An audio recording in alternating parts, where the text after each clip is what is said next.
नमस्कार दोस्तों, मैं हूं आपका दोस्त विजय विद्रोही। आप मुझसे जुड़ चुके हैं, इसके लिए आप सबका तहे दिल से शुक्रिया। और अगले 10-12 मिनट मैं आपसे जुड़े रहने की कोशिश करूंगा।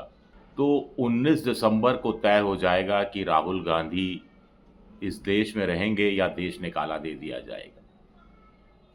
19 दिसंबर को यह तय हो जाएगा कि राहुल गांधी देश की संसद के सदस्य बने रहेंगे या वहां से उनको निकाल दिया जाएगा। 19 दिसंबर को तय हो जाएगा कि राहुल गांधी भारत के नागरिक बने रहेंगे या ब्रिटेन भेज दिए जाएंगे।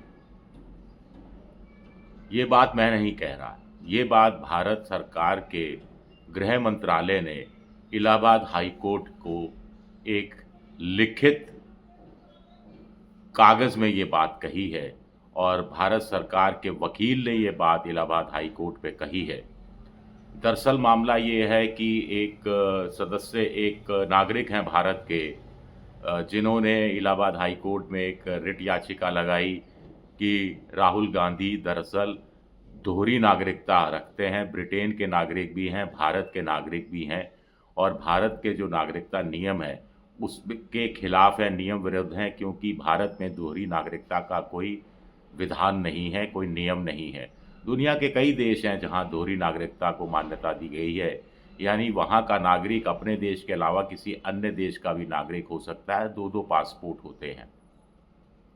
कहा जा रहा है कि जब ब्रिटेन में राहुल गांधी नौकरी कर रहे थे, तब उन्होंने ब्रिटेन की नागरिकता ली थी और ऐसे कुछ कागज़, ऐसे कोई दस्तावेज, ऐसे कोई सबूत जुटाने का दावा किया जा रहा है। पहले भी इस तरह की एक याचिका कोर्ट में लगाई गई थी, कोर्ट ने याचिका ठुकरा दी थी और याचिकाकर्ता पर एक बार तो जुर्माना भी लगाया था। ये जो शख्स हैं, इनकी याचिका भी कोर्ट ने ठुकरा दी थी और कहा था कि आप जो कॉम्पिटेंट अथॉरिटी है, यानी जो नागरिकता संबंधित भारत का सरकार का जो दफ्तर है, वहाँ आप जाकर अपनी याचिका लगाएं। अब इन सज्जन का कहना है कि उन्होंने 2 बार कॉम्पिटेंट अथॉरिटी के यहाँ याचिका लगाई, लेकिन कोई माकूल जवाब नहीं मिला, इसीलिए वो कोर्ट की शरण में आए हैं। इस पर कोर्ट ने भारत सरकार के गृह मंत्रालय से पूछा। ऐसा बताया जा रहा है कोर्ट की प्रोसीडिंग के अनुसार। अब एक समझ से परे है कि भारत सरकार के नागरिकता संबंधित विभाग में कोई 2 बार याचिका लगाए, बीजेपी रूल्ड शासन के दौरान याचिका लगाए और कोई कार्रवाई नहीं हो। ये तो बीजेपी के पास राहुल गांधी के खिलाफ इतना बड़ा मसाला था, बहुत बड़ा मसाला था, लेकिन कोई कार्रवाई नहीं हुई।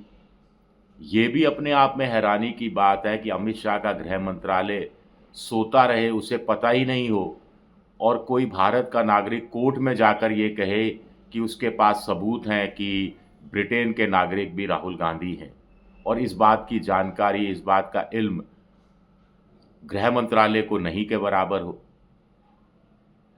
कहने को तो पहले इस तरह की रिपोर्ट भी छपी थी कि जिसने याचिका लगाई उसने कहा कि उनकी जानकारी के अनुसार सीबीआई इस मामले की जांच कर रही है। सीबीआई भी गृह मंत्रालय के तहत आता है, तो वाकई में सीबीआई जांच कर रही है। किसकी शिकायत के आधार पर सीबीआई ने जांच शुरू की, स्पष्ट होना चाहिए। सीबीआई अपनी जांच में कहां तक पहुंची है, स्पष्ट होना चाहिए।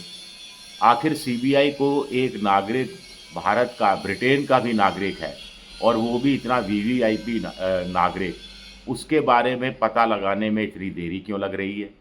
ये तो वो जो हाई कमिश्नर हैं उनको चिट्ठी लिखनी है कि साहब ये पता लगाइए ब्रिटेन का नागरिक भी हैं क्या राहुल गांधी, और आधे घंटे 1 घंटे में पता लग जाएगा कि नागरिक हैं या नहीं है। बहुत आसान काम है। तो इसमें इतना टाइम क्यों लग रहा है? फिर गृह मंत्रालय ने भी 19 दिसंबर तक का समय क्यों मांगा है? इस बीच क्या होने वाला है? अब राहुल गांधी पर इससे पहले भी अवमानना का एक आरोप लगाया गया, जिसमें 2 साल की मैक्सिमम सजा एक निचली अदालत ने दी। मामला सुप्रीम कोर्ट तक गया। सुप्रीम कोर्ट ने भी हैरानी जताई और गुजरात हाई कोर्ट की टिप्पणियों पर भी हैरानी जताई, और तब तक इंतज़ार भी नहीं किया गया लोकसभा जो सभापति, स्पीकर की तरफ से या उनके कार्यालय की तरफ से, और राहुल गांधी की लोकसभा से सदस्यता तुरंत प्रभाव से रद्द कर दी गई थी और उनको मकान खाली करने का भी आदेश दे दिया गया था। राहुल गांधी ने मकान खाली कर दिया। कुछ दिन की मोहलत राहुल गांधी को दी जा सकती थी कि आप ऊपर की अदालत में जाइए और वहाँ से अगर आपके पक्ष में चीज़ें आ जाती हैं तो ठीक है, नहीं तो फिर हम आपको जो नियम है उसके अनुसार आपको संसद सदस्यता आपकी रद्द कर देंगे। वो तो अच्छा हुआ चुनाव आयोग का कि वायनाड में उन्होंने उस समय उपचुनाव घोषित नहीं किया, नहीं तो और ज़्यादा ज़बरदस्त किरकिरी होती। सुप्रीम कोर्ट ने हैरानी जताई कि भई आप मैक्सिमम 2 साल की सज़ा, आप 1 साल और 364 दिन की भी सज़ा दे सकते थे, क्योंकि किसी सदस्य विधायक या सांसद को अगर 2 साल या उससे ज़्यादा की सज़ा हो, तो उसकी विधायकी या सांसदी चली जाती है और जितनी सज़ा मिलती है, तब तक के लिए भी वो चुनाव नहीं लड़ सकता, प्लस 6 साल के लिए चुनाव नहीं लड़ सकता। तो तैयारी तो पूरी थी कि राहुल गांधी 2 साल की सज़ा भुगते और 6 साल और चुनाव नहीं लड़ पाएँ, तो 8 साल वो संसदीय राजनीति से परे हो जाएँ। लेकिन वो कामयाब नहीं हुआ। तो क्या राहुल गांधी अब इतने बड़े हो गए हैं? कहने को तो मोदी जी कहते हैं कि ये मुट्ठी भर लोग हैं, चंद लोग हैं, गुंडागिर्दी पर माफ़ कीजिएगा, अपनी एक अखबार ने तो गुंडागिर्दी शब्द छापा ही था, उस पर उतर आए हैं। लेकिन फिर इन्हीं लोगों से इतना डर क्यों है? महाराष्ट्र में इतनी शानदार जीत बीजेपी ने हासिल की है, उसके बावजूद इतना डर क्यों है? ये भी अपने आप में बड़ा सवाल उठता है। और सबसे बड़ी बात है कि 19 दिसंबर तक का वक्त क्यों लिया जा रहा है? गृह मंत्रालय क्या दूसरे कामों में इस कदर व्यस्त है, या गृह मंत्रालय को ये नहीं देखना चाहिए कि इतना बड़ी खबर बन रही है, ये अंतर्राष्ट्रीय खबर होगी और राहुल गांधी से निजात पा लेगा बीजेपी का शासन, प्रशासन, सरकार। अगर ये खबर में सच्चाई है तो इस पर तो तुरंत अमल हो जाना चाहिए था। स्वाभाविक है कि एक डर दिखाया जा रहा है, एक माहौल बनाया जा रहा है, अपने वोटरों में, अपने जो समर्थकों में एक कुछ नए किस्म का उत्साह पैदा करने की कोशिश की जा रही है। ये सोचा जा रहा होगा कि सोशल मीडिया पर ये सब चलता रहे और राहुल गांधी को बदनाम किया जाता रहे और राहुल गांधी को भी थोड़ा बैकफुट पर लाया जाए। क्या ये सब सोच समझ कर किया जा रहा है? खैर, 19 दिसंबर भी ज़्यादा दूर नहीं है, दूध का दूध, पानी का पानी हो ही जाएगा।